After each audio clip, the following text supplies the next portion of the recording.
Warning, it's stronger than fentanyl and resistant to Narcan. Caroline Elliott is live with the very latest. Hi, Caroline. Yeah, well, the drug isn't necessarily new, Griff. It's been on the streets for a couple years now, but many people still have never even heard of it. The drug class is called Nitazenes, and we're told that dealers are slipping Nitazenes into common street drugs like Percocets, Adderall, and oxycodone.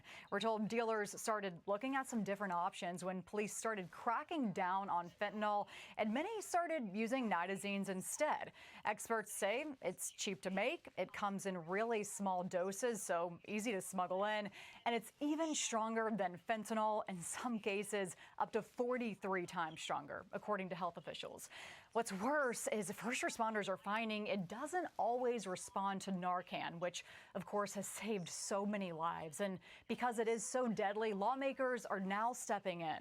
This week, Congressman Eugene Vindman and Congressman Michael Baumgartner introduced a bipartisan bill called the Nitazene Control Act. Congressman Vindman announced the bill on X yesterday, describing the effort as the first ever bill to crack down on Nitazenes, which he described as the next fentanyl. Congressman Vindman says we've gotten to the point where drug dealers are adapting faster than the law, and he says it's time for Congress to get ahead.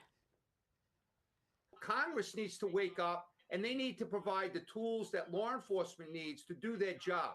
Law enforcement's not looking to, violate anyone's, rights. Law enforcement's just looking to keep people safe, keep Americans alive. We're told the goal is all about saving lives. And for two mothers in Texas, that fight started before this bill, when they both lost their sons to a Nitazene overdose this year. On the left there, that's Lucy Reyes McAllister, and on the right is Hunter Clement. The two were friends, both in their early 20s, and both died from a Nitazene overdose just a couple months apart. Lucy's mom, Gray McAllister, says so many young kids are losing their lives right now to a drug they've never even heard of.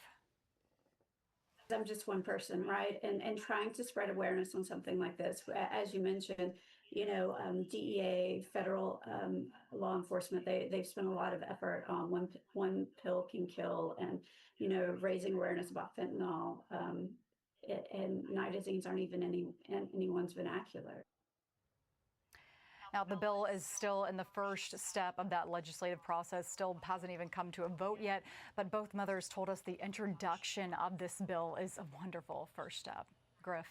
Frightening stuff, 43 times stronger than fentanyl. Wow. Caroline Elliott, thank you for that.